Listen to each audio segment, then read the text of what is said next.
दोस्तों नमस्कार, मैं राम सूरत यादव। इस बार के चुनाव में प्रधानमंत्री मोदी जितना परेशान देखे जा रहे हैं, इससे पहले न तो 2014 में देखे गए न 2019 में देखे गए। इसका मतलब क्या है? क्या प्रधानमंत्री मोदी को विपक्ष से कहीं ज़्यादा अपनी पार्टी बीजेपी में ही मुश्किलों का सामना करना पड़ रहा है?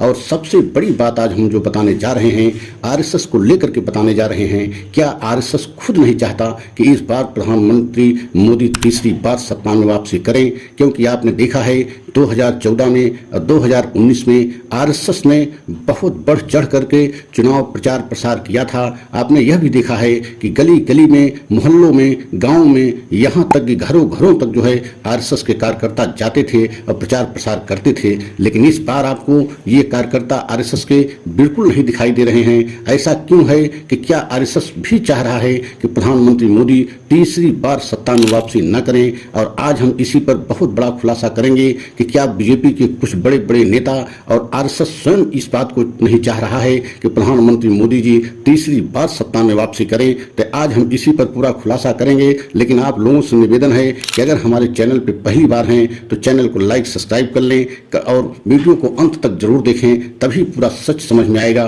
तो सबसे पहले ये बताना बहुत जरूरी है कि आरएसएस का जो है गठन, आरएसएस संगठन जो बनाया गया 1925 में बनाया गया। आप समझ सकते हैं कि बहुत पुराना संगठन है। मतलब देश आज़ादी के पहले से ये संगठन चल रहा है और आरएसएस के ऊपर बहुत सारे आरोप भी लगाए गए कि आरएसएस जो है संघ जो बना है यह अंग्रेजों से मिला हुआ संघ था। मतलब आरएसएस के बड़े बड़े पदाधिकारी अंग्रेजों की मुखबिरी किया करते थे। ये सारे आरोप जो है आरएसएस पर लगाए गए। लेकिन यह जानना बहुत जरूरी है कि आरएसएस कभी भी परोक्ष रूप से जो है सत्ता में शामिल नहीं होती, लेकिन कहीं न कहीं जो है सत्ता एक तरीके से अगर बीजेपी की बनती है तो पूरी कंट्रोल जो है आरएसएस के पास रहता है। आपने देखा भी है कि बड़े बड़े जो है प्रचारक जो कई सालों तक जो है आरएसएस में प्रचार करते रहे, प्रचार प्रसार करते रहे, वही जो है बीजेपी में आकर के बड़े बड़े नेता बने और बड़े बड़े पदों पर रहे। वह चाहे अटल बिहारी रहे हों या जो है आज जो प्रधानमंत्री मोदी जी हैं, ये भी कम से कम 15-20 साल तक जो है आरएसएस का प्रचार प्रसार किया था। लेकिन ये पहली बार ऐसा देखा जा रहा है कि 2014 के बाद से, जब से प्रधानमंत्री मोदी की सत्ता बनी है, तब से आरएसएस और प्रधानमंत्री मोदी में असमंजस की स्थिति बनी हुई है। आपस में जो है एक तरीके से बन नहीं रही है। और आपने ये भी देखा है कि 10 वर्ष में प्रधानमंत्री मोदी जी अपने हिसाब से बीजेपी को चलाया है, सरकार को अपने हिसाब से चलाया है। आरएसएस के जो है कंट्रोल के हिसाब से या आरएसएस के कंट्रोल के जो मुताबिक जो है सरकार नहीं चली। और यही कारण है कि आरएसएस अब जो है इस बार के चुनाव में दूरी बना लिया है। और ऐसा देखा जा रहा है, आप स्वयं देख सकते हैं पूरे देश में आरएसएस के कार्यकर्ता, आरएसएस के बड़े बड़े पदाधिकारी एकदम जो है शांत हैं। कहीं आपको जो है प्रचार प्रसार में बढ़ चढ़ के हिस्सा नहीं ले रहे हैं। और यही कारण है कि क्या कहीं न कहीं जो है आरएसएस पूरी तरीके से मन बना लिया है और ठान लिया है कि तीसरी बार जो है प्रधानमंत्री मोदी को सत्ता में वापसी नहीं किया करने दिया जाएगा।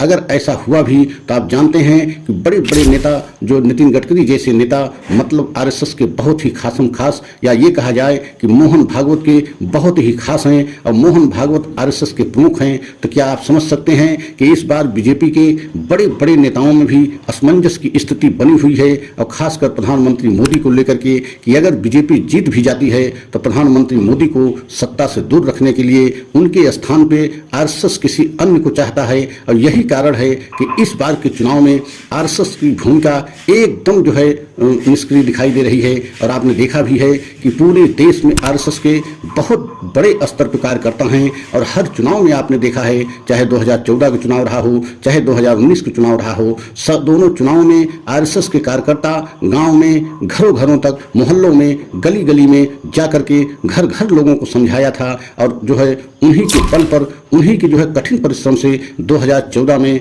जो है बीजेपी की सरकार बनी और 2019 में भी बीजेपी की सरकार बनी। लेकिन इस बार आरएसएस के कार्यकर्ता एकदम निष्क्रिय दिखाई दे रहे हैं और आप कहीं प्रचार प्रसार नहीं देख रहे हैं। और नव मोहन भागवत के जो प्रमुख हैं आरएसएस के, उनके तरफ से भी कोई स्टेटमेंट आप नहीं देख रहे हैं। इसका क्या मतलब है कि पूरी तरीके से आरएसएस इस बार मन बना लिया है कि प्रधानमंत्री मोदी को तीसरी बार सत्ता से दूर रखना है। और यही कारण है कि आप बीजेपी के भी बड़े बड़े नेता वरुण गांधी हों या नितिन गडकरी हों और बहुत कई ऐसे नेता हैं जो एकदम जो है चुनाव में बहुत उनकी भूमिका दिखाई नहीं दे रही है। और यही कारण है कि प्रधानमंत्री मोदी इस बार के चुनाव में बहुत हैरान परेशान दिखाई दे रहे हैं। और इतना आपने 2014 के चुनाव में, 2019 के चुनाव में भी नहीं देखा था कि प्रधानमंत्री इतना ज़्यादा हैरान परेशान दिखाई दिए हों। लेकिन इस बार के चुनाव में विपक्ष से कहीं ज़्यादा जो है अपने पार्टी बीजेपी से और खासकर आरएसएस से, जो आरएसएस पूरे तरीके से बीजेपी को कंट्रोल करती है, उससे भी एक तरीके से दूरी बनी हुई है।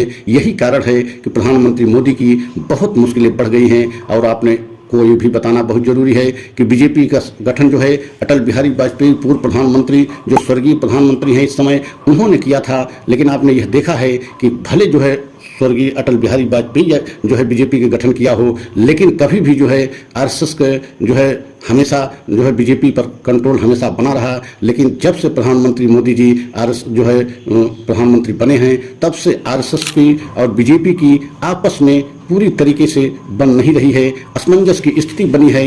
कई बार तो आमने सामने टकराने की भी स्थिति दिखाई दी थी, लेकिन आरएसएस किसी तरीके से उसको अब मैनेज किया। लेकिन इस बार के चुनाव में आरएसएस की भूमिका को लेकर के बहुत सारे सवाल खड़े हो रहे हैं। और ऐसा लग रहा है कि आरएसएस स्वयं नहीं चाह रहा है कि इस बार जो है प्रधानमंत्री मोदी तीसरी बार सत्ता में आए। अगर ऐसा होगा तो ये निश्चित है कि अगर आरएसएस नहीं चाहेगा तो बीजेपी कभी जो है सत्ता में वापसी नहीं कर सकती, क्योंकि आरएसएस की बहुत बड़ी भूमिका होती है।